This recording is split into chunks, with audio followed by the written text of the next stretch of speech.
Segundo Reis. Segundo livro dos Reis.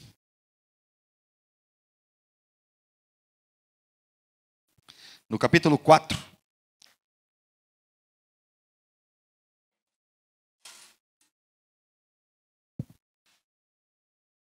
Segundo livro dos Reis. Elaine, que bom te ver aqui, minha irmã. Deus abençoe a sua vida. Uma bênção. Glória a Deus por você, viu? Te amamos. Amém? A igreja te ama. Amém? Quem mais? Tem muito tempo que não vem aí. Quem? Hã?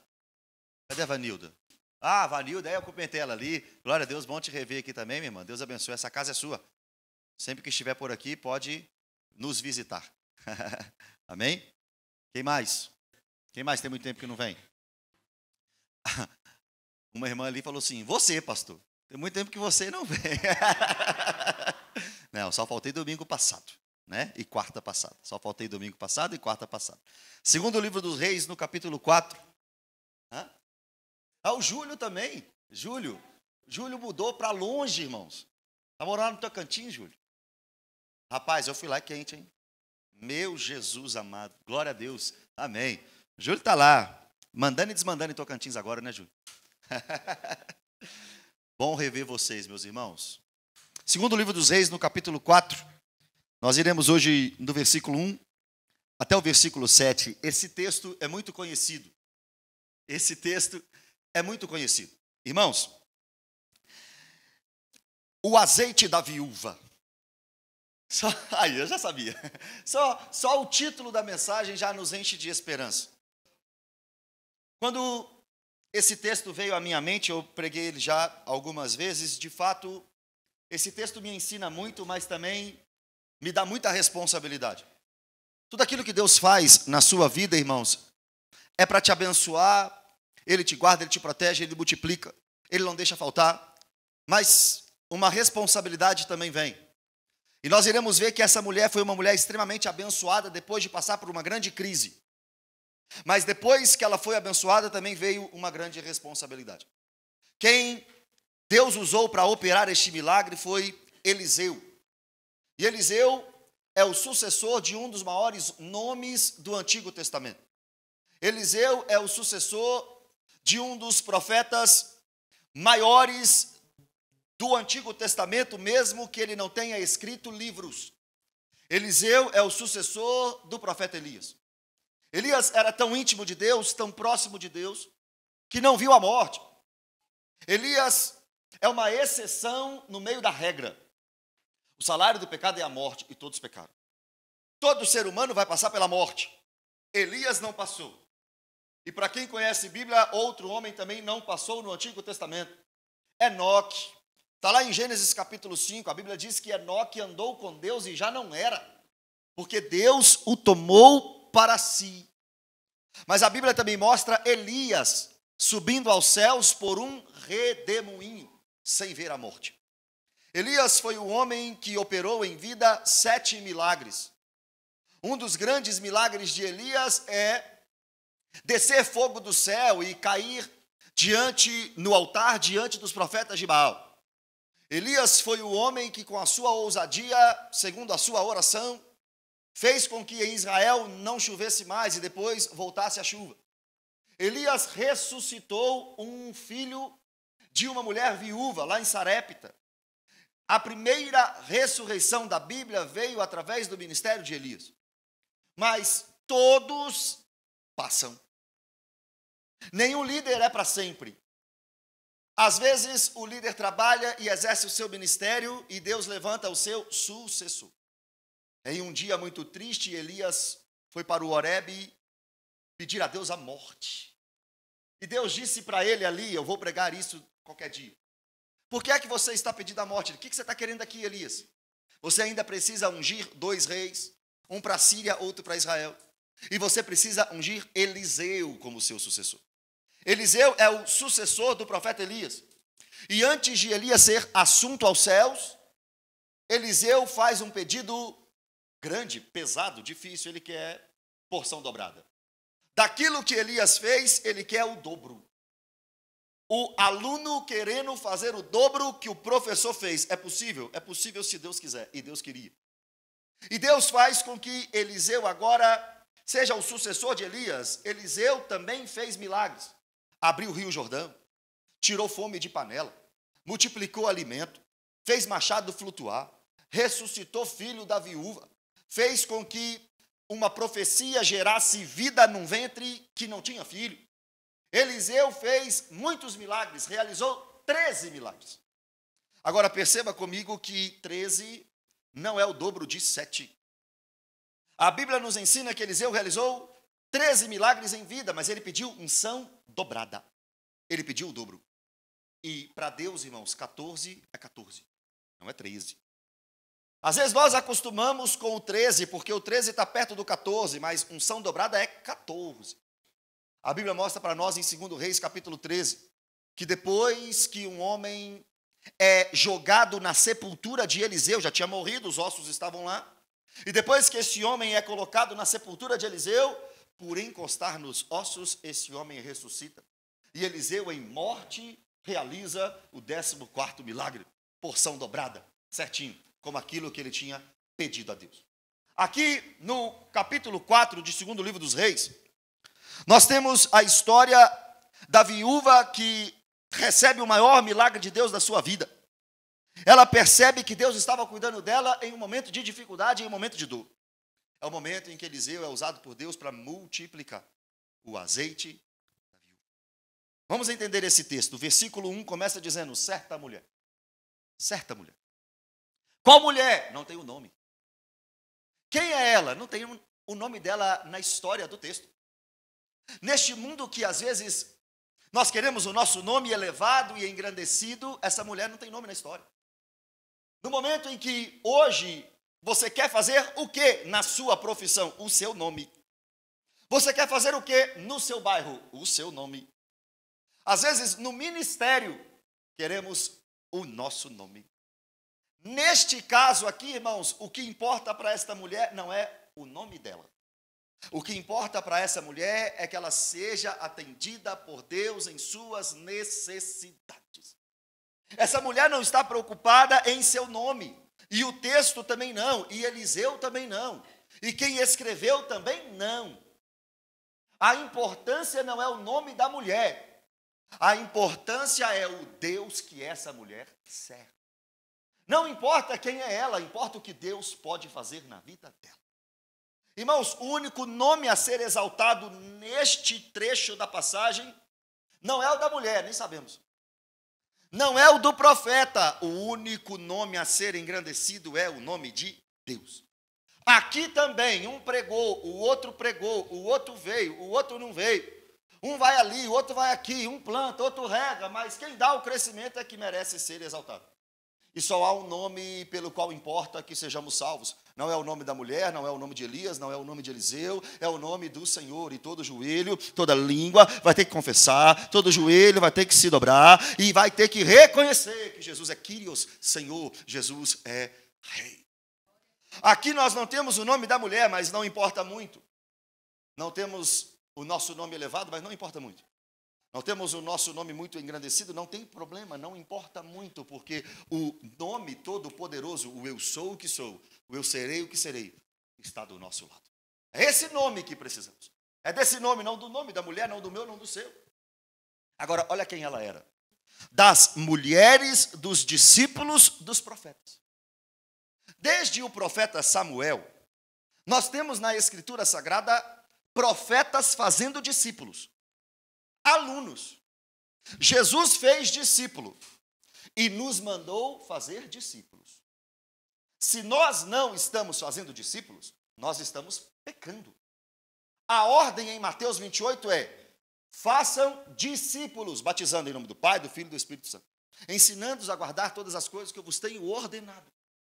Não existe a possibilidade de um cristão não fazer discípulo, aluno, treinador, para que do seu treinamento possa treinar outros. Todo cristão genuíno precisa de fazer discípulo. Pastor, eu trabalho o dia inteiro, 10 horas por dia, é lá que você faz discípulo. Pastor, estou na minha casa, não prego, mas eu tenho meu filho aqui. É o seu discípulo. Todas as pessoas que caminham conosco devem ser nossos alunos. alunos da Escritura, alunos da Bíblia. Nós precisamos ensinar pessoas sobre o caminho de Deus. E esses profetas estavam fazendo a mesma coisa. Discípulos, treinando jovens, treinando pessoas para o ministério profético. Os grandes profetas tinham discípulos. Lembra de Elias, por exemplo, com o seu moço, que ia até a margem do rio e do mar, para saber se viria chuva em Israel? Era o moço do profeta. Nós não caminhamos sozinhos, nós sempre temos que ter uma pessoa do nosso lado para nos orientar, e depois nós temos que ser essas pessoas que vamos orientar outros. Foi assim que Moisés fez com Josué. Foi assim que Paulo fez com Timóteo. Foi assim que Elias fez com Eliseu. É assim que nós temos que fazer com os irmãos. Essa mulher era esposa de um dos discípulos dos profetas. Agora, olha a sequência do versículo 1. Clamou a Eliseu, dizendo. Essa mulher agora vai clamar a Eliseu. Ela tinha uma dor, uma dificuldade, um problema. Na verdade, talvez 2 ou 3 problemas que veremos nesse texto dessa mulher. Agora, se ela tem o problema, ela vai clamar a Eliseu. Ela vai desesperadamente pedir ajuda para Eliseu. Sabe por quê, irmão? Porque Eliseu era profeta, mas Eliseu não era Deus. Eliseu não tinha bola de cristal. Eliseu não sabia de tudo. Tem gente que está passando por dificuldade, tem gente que está passando por problema, tem gente que está passando por dor, mas não quer clamar ajuda. É vaidoso. Isso se chama orgulho. Vou conseguir viver a minha vida sozinho. Tô na pindaíba, tô no problema, tô na dor, mas não vou clamar para ninguém. Pode deixar que meus problemas eu resolvo mesmo. Não é assim a vida cristã. Se você está com um problema, clame a alguém. Ligou um YouTube aí? Pede o Vitor para desligar lá. Já desliguei. Presta atenção aqui. Se você está passando por uma dor e uma dificuldade, nós temos a obrigação de te ajudar. Mas você também tem a obrigação de clamar. Como é que saberemos as suas dores e dificuldades? Se você não procurar ajuda. O texto está dizendo que essa mulher clama a Eliseu. Agora percebe, a Eliseu, a homem de Deus. Nós não clamamos a qualquer pessoa, irmão. Ao conhecido da esquina. Nós não procuramos ajuda para colegas do trabalho ímpios. Nós não procuramos ajuda e conselhos em colega de faculdade que é contra os nossos princípios. Nós procuramos ajuda àqueles que têm intimidade com Deus. Eliseu era um profeta de Deus. Eliseu era amigo de Deus. E eu tenho percebido que nós corremos atrás muito de amizade com pessoas importantes, amizades com pessoas influentes, amizade com aqueles que podem abrir uma porta para nós, mas eu tenho percebido que é melhor ser amigo de quem é amigo de Deus. É melhor ser amigo de quem é íntimo de Deus. É melhor buscar resposta, buscar ajuda, buscar conselho com quem está próximo de Deus. Eliseu é homem de Deus. Vou correr para Eliseu. Vou pedir ajuda para Eliseu, porque Eliseu é amigo de Deus. Eliseu é profeta de Deus. Eliseu está próximo de Deus. Agora, olha o problema da mulher. O primeiro. Meu marido, que era discípulo do profeta, teu servo, discípulo de Eliseu, morreu. O primeiro problema da mulher é a viuvez. Meu marido está morto. Irmãos, às vezes nós achamos que vamos viver muito tempo. Quem te disse? Nós não sabemos o dia de amanhã, irmão. Nós não sabemos se o culto vai terminar. Nós não sabemos se chegaremos à noite para dormir na nossa cama. Quem aqui pode garantir que vai almoçar hoje? Ninguém garante nada. Nós não sabemos do dia de amanhã. E essa mulher agora está com um problema. Ela é viúva. Meu marido, que é teu servo, que é discípulo do profeta, meu marido, que aprendia com você, meu marido, que sentava para te ouvir, Eliseu, morreu. Seu marido um dia vai morrer. Sua esposa um dia vai morrer. Quem vai primeiro? Nós não sabemos. É por isso que é até que a morte separe. Aquilo que Deus uniu, não separe o homem. Deixa a morte separar vocês. Se vocês quiserem separar, deixa a morte separar vocês. Vocês não vão separar vocês, não. Meu marido morreu, Eliseu. Agora, olha isso aqui. E tu sabes que ele temia ao Senhor. Eliseu, o meu marido morreu. Era seu discípulo. Estava na escola dos profetas. Mas tem uma coisa mais importante do que ser discípulo de profeta. Ele temia ao Senhor. O que a esposa está dizendo é, meu marido era crente. Ser crente aqui na igreja, até o pastor é. Ser crente aqui na igreja é fácil. Se o seu patrão falar alguma coisa de você, ok. Se o seu líder falar alguma coisa de você, ok. Se o seu conhecido falar alguma coisa de você, ok. Mas é a esposa que está falando para o profeta, meu marido é crente. Eu conheço meu marido dentro de casa. E ele temia ao Senhor. Agora está morto, está com Jesus na glória. Mas ele temia ao Senhor e ele dava bom testemunho enquanto ele estava vivo. Eu não sei quem você é, irmão, sua esposa sabe. Eu não sei quem você é, o seu marido sabe. É só quem tem esse grau de intimidade que conhece o íntimo das pessoas dentro de casa. E essa mulher agora é viúva. Mas ela está dizendo, enquanto meu marido tinha fôlego de vida, ele buscava o Senhor. Enquanto meu marido tinha fôlego de vida, ele era crente. Meu marido não ficava fazendo coisa errada na rua. Meu marido era crente. Ele temia o Senhor. Você sabe, Eliseu, você conhecia ele também. E eu estou te dando o testemunho de dentro da minha casa. Meu marido temia ao Senhor. Segundo problema. É chegado o credor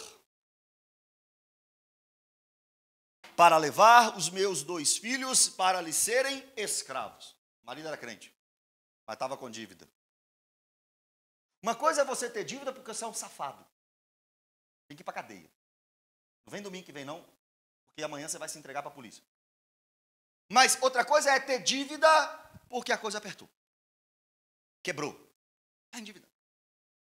Uma coisa é você não querer arcar com seus compromissos. Outra coisa é o dia mal bater na sua porta. Uma coisa é você dar cano nos outros. Outra coisa é a figueira não florescer na sua casa. E no caso deste homem, ele era discípulo de profeta e ele temia ao Senhor. Então ele não dava cano nos outros. Ele estava apertado. E morreu antes de resolver as suas pendências financeiras. A lei de Moisés diz que quando isso acontece, o credor pode ir à casa da viúva e pegar os filhos por um momento, por um tempo, temporariamente, e fazer com que ele pague, os filhos, eles paguem, pela dívida do pai. Mas não poderia abusar dos filhos. Tinha que ser algo muito correto, honesto, justo. Justo pelo justo. Está me devendo, seu pai morreu. Vocês vão pagar de forma temporária e eu não vou abusar de vocês. Só que os filhos seriam levados para longe da viúva. Terceiro problema. Primeiro problema, o filho morreu. Segundo problema, está endividado. Terceiro problema, vou perder meus filhos. Então agora Eliseu encontrou este cenário do versículo 1 na vida da mulher. É por isso, irmãos, que eu acho que para que a nossa leitura bíblica seja mais rica, nós deveríamos pensar e analisar cada frase, cada palavra do texto bíblico. Qual é a mulher? Não sabemos. Sabemos que ela era esposa de discípulo. Sabemos que o marido era crente. Sabemos que ela buscou ajuda. Sabemos que agora ela está perdendo os seus filhos e está endividada. Este é o cenário da mulher. Pastorear quem não tem problema é mole. Pastorear quem está com a vida ganha é mole. Difícil é pastorear gente que está assim, ó, cheio de problema. Em um versículo. Você já deve estar pensando assim, eu não tenho muito problema não, essa viúva aí que tinha. Essa mulher que tinha muito problema. Mas ela clamou ao profeta e no versículo 2, olha a resposta do profeta. Eliseu lhe respondeu, que te hei de fazer? A resposta do profeta foi, o que te hei de fazer? Mas você não pode entender essa resposta assim. O que eu tenho com isso? O que eu posso fazer por você?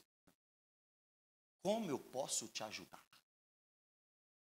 É diferente quando você ouve o problema de alguém e pensa, eu não posso fazer nada. Sempre podemos fazer alguma coisa. Nem que seja orar, nem que seja gastar tempo, nem que seja uma visita, nem que seja uma ligação, nem que seja um apoio. Alguma coisa a gente pode fazer para aqueles que chegam até nós cheios de problemas. E essa mulher chegou ao profeta cheio de problemas e ele não largou a mulher, não disse Deus te abençoe, não disse conta comigo. Não, ele disse, o que eu posso fazer? Esse é o papel de um crente. Estou em problema, meu irmão. Como é que eu posso te ajudar? Sem ajuda você não vai sair daqui. Sozinho você não vai sair daqui. Como é que eu posso te ajudar? Agora vem a sabedoria do profeta. Olha a pergunta do profeta. Que te hei de fazer? Dize-me, que é o que tens em casa? Como que eu posso te ajudar? Deixa eu pensar. O que você tem em casa? Vamos começar pelo que você tem. Irmão, aquela viúva está em dívida, sem marido e vai perder os filhos. O profeta faz ela voltar para casa. O que você tem na sua casa? As coisas começam em casa. O que você tem em casa? Aquela viúva poderia achar, e daqui a pouco você vai ver a resposta. Ela poderia achar, mas na minha casa? Você quer começar pela minha casa? Eu acabei de te falar o que está acontecendo na minha casa. E você quer saber o que eu tenho na minha casa? Na minha casa eu tenho uma mesa vazia. Meu marido sentava lá. Senta lá mais não. Na minha casa eu tenho boleto para pagar. Na minha casa eu estou prestes a perder os filhos. Minha casa está assim. O profeta, não. Parece terra arrasada. Mas dá para salvar alguma coisa de dentro da sua casa. Me fala, o que você tem lá? Vamos começar pelo que você tem. Pastor, não, eu quero ser empresário. Eu vou lá na Praça 7 alugar Não. O que você tem? Eu tenho uma rede social, começa a vender lá. Não, eu tenho disposição nas pernas. Já tem mais do que muita gente. Eu tenho saúde, pastor. Então você vai começar pela sua saúde. Quer restauração em casa, quer mudança, quer transformação, quer sair das dificuldades. Começa pelo que tem. Não pelo que não tem. Como é que você vai começar? Pelo que não tem. O que você tem? O que você tem na mão? Começa. Começa com isso. Olha a resposta dela. Tua serva não tem nada em casa. Senão uma botija de azeite.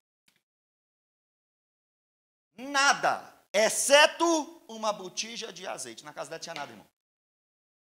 Somente uma botija. Então, não é nada. Mas ela já pôs a exceção. Ela poderia também responder assim, na minha casa tem uma botija de azeite. Ela disse, na minha casa não tem nada, só tem uma botija de azeite. E ela estava achando, irmãos, que botija de azeite e nada era quase a mesma coisa. Só que azeite poderia ser usado para cosméticos. Azeite poderia ser usado para ungir pessoas. Azeite poderia ser usado para fins medicinais. Azeite poderia ser usado para cozinhar. Aquilo que ela estava achando que era pouco, tinha muita utilidade ainda. Era pouco. Era só uma botijazinha, uma vasilha, com azeite, e pouquinho azeite. Mas já não é nada. Tem alguma coisa. Pastor, não tenho nada. Não, tem sim. O que você tem? Pastor, eu tenho um dom morto lá dentro. Uma habilidade lá dentro do meu coração. Pastor, eu quero ser um pregador. O que você tem? Pastor, eu tenho uma Bíblia na minha casa. Já dá para ser pregador. Pastor, o que na minha casa tem? Pastor, não tem nada. Tem sim, tem um restinho de esperança que Deus ainda pode fazer alguma coisa. É a botija com azeite. Pastor, na minha casa não tem nada não. Tem sim, ainda tem uma serva de Deus e um servo de Deus de joelho lá dentro. Tem botija, tem azeite. Você pode ser a botija do azeite. Pastor, na minha casa não tem nada. Tem, alguma coisa tem. Ainda tem um coração queimando por Jesus, ainda tem um coração queimando pela palavra, ainda tem um coração querendo santidade, ainda tem um coração querendo ser usado por Deus, ainda tem alguma coisa. Pastor, não tem nada, vai lá para ver. Se eu chegar na sua casa, eu vou ver. Você. Pode ser que você seja a botija no azeite. Pastor, na minha casa não tem nada. Tem. O que então, mulher? Tem um pouquinho de azeite. Tem um pouquinho de azeite numa botija. Versículo 3. Então disse ele: vai, pede emprestadas vasilhas a todos os teus vizinhos. Vasilhas vazias, não poucas. O profeta é doido, irmão. Homem de Deus é doido. Eliseu, deixa eu te explicar. Eu não tenho nada lá em casa, não. Eu só tenho uma vasilha com botija. Uma botija com azeite. Só tenho isso. Então agora começa a andar com seus... Vai lá na casa dos seus vizinhos. Parêntese importante. Temos que ter bom testemunho com vizinho. Temos que ter bom relacionamento com vizinhos. Uma hora a gente pode precisar. E uma hora eles podem precisar da gente também. Imagina os filhos da viúva chegando na casa dos vizinhos. Você tem uma vasilha para minha mãe, crente? Sua mãe é crente? Só escuto briga lá dentro.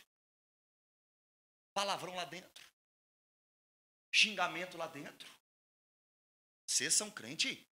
Só escuto funk pornográfico lá dentro. Música mundana lá dentro. Vocês são crente? Minha mãe é crente, está precisando de vasilha. O profeta pediu vasilha. Fecha parêntese. Tenha bom testemunho com os seus vizinhos. Fecha parêntese. Mulher, eu sei que a sua situação é uma botija com azeite. Pede mais botija. Pede mais vasilha. Fé, obediência, acreditar naquilo que não está vendo. Para que muita botija? E o profeta ainda é específico. Não traz pouca. Deus sabe o que Ele pode fazer na sua casa e na sua família daqui a alguns meses. Deus sabe o que Ele pode fazer no seu casamento daqui a alguns meses. Deus sabe o que Ele pode fazer na vida do seu filho daqui a alguns dias. Deus sabe o que Ele pode fazer. Por isso que, sabendo o que Ele pode fazer, o profeta iluminado por Deus diz: não traz pouca não, porque você vai ver o tamanho da... Não traz pouca não, porque você vai ver azeite como você nunca viu na sua vida. Só não joga essa botija fora, só não joga esse azeite fora, só não desanima, só não desiste, só não para por causa do pouco azeite. Eu estou vendo lá na frente. Comece a agir como se já tivesse muito azeite. Essa é a parte difícil. Eu tenho uma palavra, ainda não aconteceu, mas começa a agir como se tivesse acontecido. Comece a agir como se tivesse muito azeite na casa. Pastor, para que muita vasilha? Porque você vai começar a agir como se tivesse muito azeite na casa. Então, muito azeite na casa precisa de muita vasilha. Mas só tem um pouquinho. Minha fé não está firmada. Eu não olho agora, não é para agora, não é agora não. Para que esses azeites? Para que essas vasilhas, melhor dizendo? Para que as vasilhas? Para o futuro. Para que encher de vasilha uma casa que tem pouco azeite? Para o futuro. Daqui a pouco vocês vão entender. Já viveu isso, irmão? Está de joelho, está orando pelo marido. Orando pelo filho na droga. Seu filho está na droga, seu filho é um traficante, larga isso. Estou vendo meu filho pregador do evangelho. Lá na frente. Para que esse tanto de Bíblia para o seu filho? Seu filho é traficante. Meu filho está traficante agora, mas Deus não o criou para isso. Daqui a pouco ele vai ser pastor aqui, ó. Ó o escritório do meu filho que eu estou montando. Ah, isso é fé, irmão. Isso não é fé, existe fé na fé. Fé na fé não funciona. Fé na fé, eu quero, eu fico falando, mentalizando, e isso vai acontecer. Isso é fé na fé, isso chama confissão positiva, é heresia. Agora, fé em Deus é diferente. Quando Deus fala, você tem fé naquilo que Deus falou. E é fé de verdade. É a certeza das coisas que se esperam. E a prova daquilo que não se vê. Se Deus falou, irmão, pode passar o tempo que passar. Se Deus falou, irmão, o choro pode estar na noite. A alegria vem de manhã. Se Deus falou, vai acontecer. Traz muita vasilha. Talvez Deus pode estar dizendo para alguns aqui, nesta manhã. Coloca as vasilhas na sua casa. Deixa as vasilhas lá. Presente, pouco azeite. Pastor, só tem um pouquinho em casa. Colocando vasilha. É o que Deus pode fazer. Versículo 4. Então entra e fecha a porta sobre ti e sobre teus filhos. Tem coisa, irmão, que a gente posta, tem coisa que a gente fala, tem coisa que a gente anuncia, mas tem momento que a gente fecha a porta da casa e fica só com os nossos filhos, só com a nossa família, e o milagre e a providência vem lá. O profeta fala, o profeta ajuda, as pessoas ajudam, as pessoas oram, mas tem um momento de fechar a porta de casa. Não é o tempo todo que gente vai entrar no seu casamento. Não é o tempo todo que gente vai entrar nas suas situações. Não é o tempo todo, tem hora que você fecha a porta de casa. Eu já tenho uma palavra, agora meus filhos, vamos esperar aqui dentro de casa a resposta. Deus é um Deus de família, irmão. Deus é um Deus de lares. Deus é um Deus de casar. Deus é um Deus de casado, homem e mulher, que hoje tem que explicar. Homem e mulher, e lá dentro, os filhos. Não tinha nem passado pela minha cabeça isso aqui, não. Mas eu vou ler. Não precisa pular não, Vitor.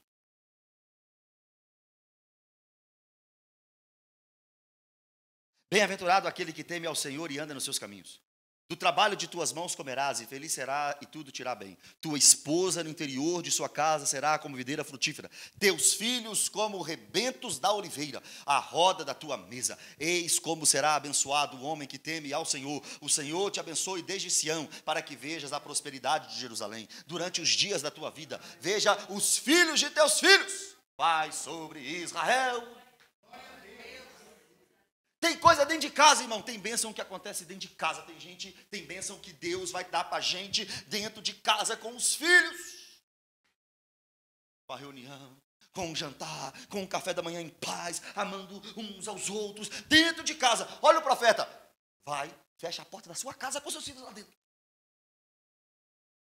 E deita o teu azeite em todas aquelas vasilhas. Põe à parte a que estiver cheia.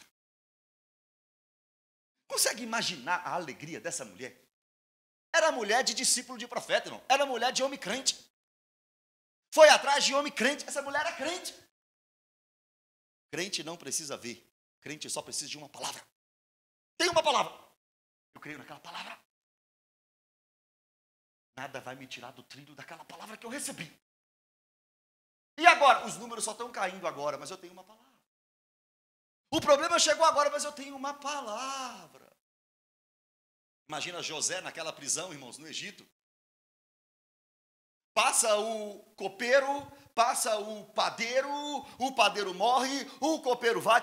2 anos depois, o copeiro lembra de um menino que sonha, que interpreta sonho dentro de uma prisão. 400 anos depois, Deus tira Israel do Egito. 40 anos depois, o povo de Israel chega na terra prometida. 40 anos de deserto, depois Moisés começa o seu ministério. 14 anos esquecido, depois Saulo de Tarso começa o ministério. Tem uma palavra, Não vai acontecer agora, mas daqui a pouco acontece. Nós só precisamos de um olhar de Deus. Só precisamos que Deus olhe para nós. Só precisamos que alguém nos ajude quando as águas são agitadas. Só precisamos que Deus pegue na nossa mão e diga: meu filho, você esperou, agora chegou a hora, toma. Uma palavra. E a gente se apega àquela palavra. Aí o texto diz: irmã, mulher, senhora, viúva, vai colocando azeite nas vasilhas e vai colocando de lado as vasilhas que forem ficando cheias. E a mulher foi para casa. Lá em casa só tem um pouquinho de azeite. Só uma vasilha. Mas o homem de Deus falou comigo que vai ter muito azeite. E que é para pegar muita vasilha. Então eu vou fazer isso. Eu vou obedecer. 5. Partiu, pois, dele. O profeta não foi lá na casa da mulher.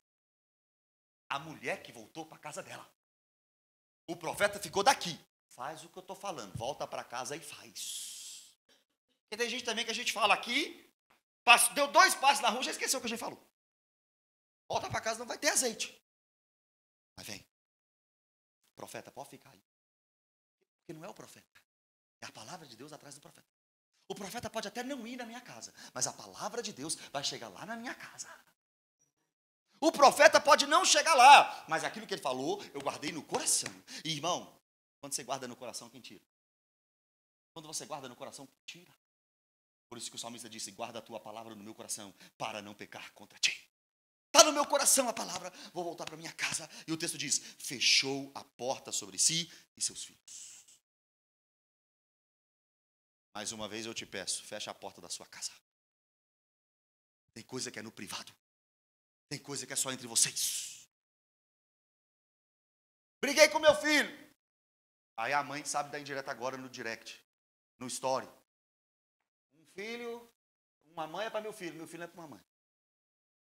Está dando indireta para o filho. Não é para postar, é para fechar a porta.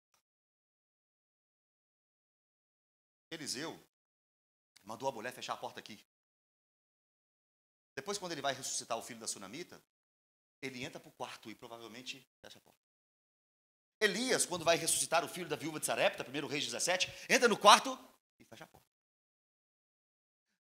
Eu conheço um que mandou a gente orar. Mas ele disse que para a gente orar, não é para ficar em pé na sinagoga. E quando orar, entra para o teu quarto. Fecha a porta. E o Pai que te vê em secreto te recompensa. Eu não sei o que Deus tem, mas eu sei que Ele tem alguma coisa com quem fecha a porta. Entenda o que eu estou falando? É com quem tem intimidade. É com quem fica sozinho com Ele. É com quem gosta de orar. É com quem gosta de clamar. Deus tem alguma coisa com aqueles que estão buscando em oração com porta fechada. Fecha a porta do quarto. Vá lá para dentro do seu quarto. Qual que é o seu lugar secreto com Deus? Pastor, eu adoro em espírito e verdade. Eu sei. Isso é outro assunto. Não estou perguntando isso. Estou perguntando qual é o lugar que você tem para ficar sozinho com Deus. É isso que eu estou perguntando. Onde é seu quarto? Onde você fecha a porta e consegue ali receber a providência divina de Deus para mais um dia. Fecha a porta do quarto, mulher. E ela foi lá e fechou a porta da casa dela. Estes, os filhos, lhes chegavam as vasilhas e ela as enchia. Irmão, tem momento que é só você e Deus, por exemplo, Abraão com Isaac, lá no monte. Mas tem momento que é família. Se a família não estiver no mesmo propósito, não acontece. Se o filho não comprar a guerra da mãe, não acontece. Se a mãe não comprar a guerra do filho, não acontece. Quem recebeu a palavra foi a mulher. Mas os filhos creram na palavra que a mulher recebeu, foram nos vizinhos, pegaram as vasilhas, e agora a mulher está dando o azeite, e os meninos estão pegando as vasilhas e colocando à parte. É um trabalho de toda a família. Se um crê e o outro não crê, se um quer, o outro não quer, não adianta. Nesse caso, a família estava aqui junto. Era a viúva com os filhos. Eles só tinham essa esperança. Irmãos, talvez Deus está te dando só mais uma esperança. Se você não se unir à sua família, se você não se unir aos seus, e não fizer aquilo que Deus está mandando, não vai chegar azeite. É para trabalhar em família, juntos, unidos. 6. Cheia as vasilhas. Só tinha uma vasilha com azeite. Agora já está cheio de vasilha, cheio de azeite. Cheia as vasilhas, disse ela a um dos filhos: chega-me aqui mais vasilha. Mas ele respondeu: não tem vasilha mais não, mãe. E o azeite parou. Pastor, estou nessa fase, o azeite parou. Mas você esqueceu que Deus encheu as vasilhas. Pastor, o azeite parou. Mas Deus encheu as vasilhas antes dele parar. Pastor, não tem mais, não está pingando mais. Mas ele já encheu as vasilhas. E não tem mais vasilha. Se tivesse mais vasilha, tinha mais azeite. Ele parou, porque agora você não tem onde guardar. Agora você não vai aguentar receber tudo, não. Você só suporta o que você recebeu até agora. Acabou o azeite, porque acabou a vasilha. Não acabou a vasilha, por isso acabou o azeite. Ao contrário. Acabou o azeite, porque acabou a vasilha, não o contrário. Pastor, tem mais vasilha aqui, ó. Só acabou o azeite. Não, acabou o azeite, porque acabou a vasilha. Deus sabe o que a gente precisa. E Ele nos dá certinho, de acordo com as vasilhas que a gente tem. Pastor, mas por que não tem mais azeite? Porque você não aguenta, você não suporta. Se tivesse mais vasilha, aguentava, chegaria mais azeite. A provisão de Deus é no momento certo, na hora certa, do jeito certo. É aquilo que a gente precisa. Deus não prometeu fazer você de um filho mimado. Pai, eu quero tudo, eu quero. Isso quem faz é Samuel, que não queria nem ir para o Kids. Deus não trata a gente assim, não. Deus nos dá aquilo que a gente precisa. Pastor, mas eu quero. Falou certo, eu quero. Eu quero um monte de coisa que eu não tenho. Mas tudo que eu tenho, tudo que eu preciso, eu tenho. Ele prometeu foi o que comer, o que beber e o que vestir. Ele prometeu as necessidades diárias. Está lá, o pão de cada dia na mesa da mulher. Queria que levantasse a mão aqui. Quem não tem o pão de cada dia? Quem não tem o que comer? Quem não tem o que beber? Quem não tem o que vestir? E não precisava, não. Se você não tivesse, podia levantar a mão, que nós iríamos te ajudar. Porque não pode faltar. O necessário não pode faltar. Deus está cuidando, Deus está guardando, Deus está providenciando aquilo de azeite que você tem nas vasilhas, como suportar. Aquilo que Deus deu agora é a medida exata daquilo que você precisa. Então agora de uma casa com pouco azeite, agora com uma casa com uma botija, agora tem um monte de botija e tem um monte de azeite. Aí chega o versículo 7. Então foi ela e fez saber ao homem de Deus. Virou testemunho a história. Agora abre a porta. Tem gente querendo abrir a porta antes do azeite chegar. Não, fecha a porta e espera o azeite. Chegou o azeite. Abre a porta. Homem de Deus, na minha casa tem um monte de azeite agora. Homem de Deus, o milagre chegou, homem de Deus. Homem de Deus, a provisão chegou na minha casa, homem de Deus. Eu segui a palavra, eu tive fé, fui certinha, homem de Deus. Agora vai lá em casa para você ver. Mas não entra não, chega só da porta, porque tem um monte de vazio lá, você não vai conseguir nem entrar. De tanta bênção, de tanta provisão, de tanto cuidado. Deus foi comigo, homem de Deus. Não há nada de errado em pedir o microfone e falar assim: pastor, estou passando uma luta, vamos orar? Isso é bíblico. Mas também é bíblico pegar o microfone para falar assim: pastor, minha casa estava destruída, mas chegou o azeite lá. Pastor, quero contar uma benção. Negócio desses programas de televisão, não. Tinha um carro, agora tem 3. Agora não é isso que eu estou falando. Falando testemunho de transformação, testemunho de restauração, testemunho de cuidado. E já poderia ter acontecido isso hoje, porque se eu passar o microfone em cada um aqui, ó, cada um aqui vai ter uma bênção de cuidado e de provisão de Deus para contar para nós. Aquilo que parecia impossível uma vez na sua vida, Deus já foi lá. Aquilo que parecia não ter saída, Deus já te tirou de lá. Deus já te ajudou quantas e quantas vezes. Igual o salmista no capítulo 40 dos Salmos. Ele estava passando por uma luta, uma dificuldade, mas antes de pedir, ele foi agradecer a Deus. E quando ele agradeceu a Deus antes de pedir, esperei com paciência pelo Senhor. Quando você esperou pelo Senhor, o que aconteceu? Ele se inclinou para mim e me socorreu quando clamei. Qual é a sua dificuldade agora? Olha para trás. Lembra o quanto Deus já te abençoou lá atrás. Virou testemunho. Só que olha a sequência, irmãos. Ele disse. Ela foi contar o testemunho. Ele não falou assim, opa, que glória, que bênção, aleluia, glória a Deus. Não. Ele disse, opa, mulher, vem cá. Eu tenho mais coisa para te falar. Depois que a bênção chega, continuamos com orientações, com mandamentos, com ordens. Pastor, a bênção chegou, agora eu não preciso da igreja mais não. Tchau. Tchau. Depois você volta arrebentado. Volta quebrado. Cheio de carrapato. Mas o inteligente recebe a bênção e diz, Senhor, agora me manda as ordens. O que o Senhor quer que eu faça com a bênção? Tiago 4 diz assim, vocês pedem e não recebem, porque pedem para desejos egoístas, para gastarem em seus próprios deleites. Pastor, eu quero um carro. Para que você quer um carro? Deus não vai dar. Quero um carro para fazer a roupa, para ser missionário. Aí pode dar. Qual que é a intenção que você quer? O que você quer? O que você quer para quê? Tá, eu quero, tá, Deus deu. Vem cá que agora eu vou te falar o que você vai fazer com aquilo que Deus te deu. Você não vai fazer o que você quer com aquilo que Deus te deu, não. Deus vai te falar o que você tem que fazer com aquilo que Ele te deu. Nós somos mordomos. Não somos dono de nada, não. É Deus que dá e é Deus que manda. Agora você vai fazer isso, isso, isso. Tá bom, pastor, com esse azeite eu vou vender e vou para Miami. Vou para Orlando, pastor. Agora estou cheio de azeite. Vou para Orlando. Estou cheio de azeite. Agora eu vou para o cinema, para o shopping. Estou com muito azeite. Agora eu vou lá na Zara. Vou lá comprar minhas roupas. Eu também sou filho de Deus.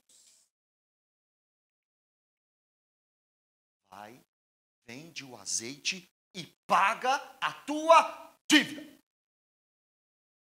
Disse que tinha uma grande bênção naquela mulher. E também disse que tinha uma grande responsabilidade. Com aquilo que Deus te deu, resolve a sua vida. Está devendo até as cuecas, ganha 100 conto, vai para shopping.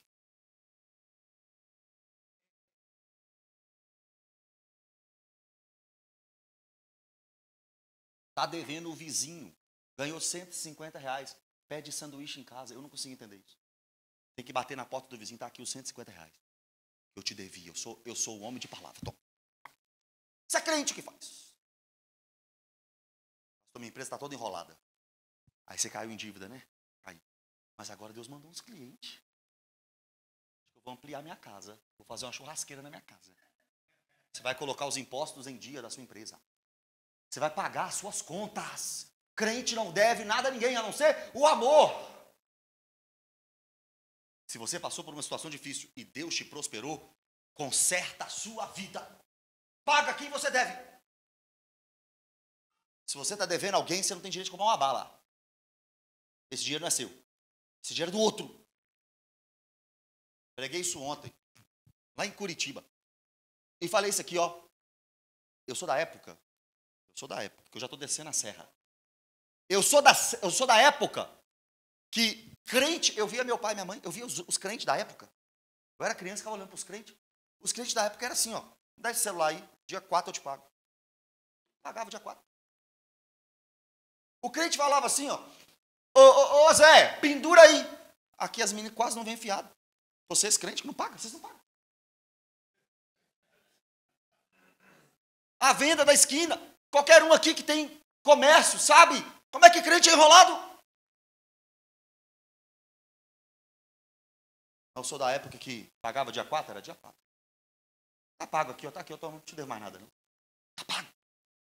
Porque entrou um recurso, então eu vou pagar as minhas dívidas. Não vou ficar comprando sapato.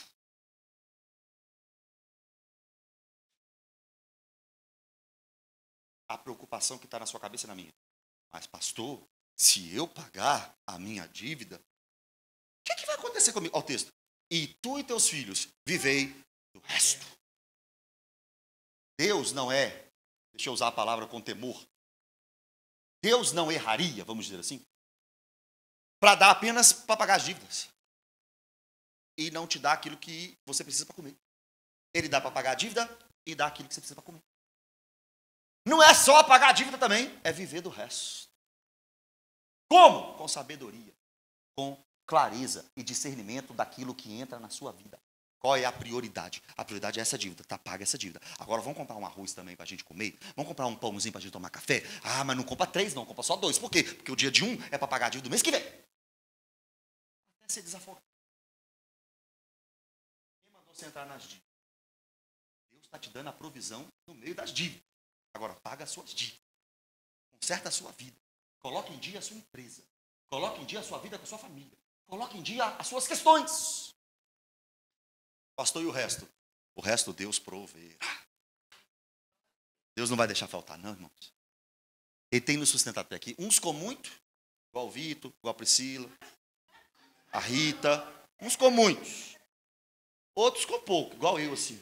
Mas não está faltando nem para o Vitor, e nem para mim, e nem para você, e não está faltando para nós, não. Por que não? Porque existe um negócio chamado azeite na botija. Enquanto tem a botija, tem o azeite. Deus está cuidando, Deus vai multiplicar o azeite. Pastor, mas parece que está tão impossível. Parece, é verdade. É a sua atual situação. Mas Deus já está vendo as vasilhas cheias de azeite. Fique em pé no seu lugar.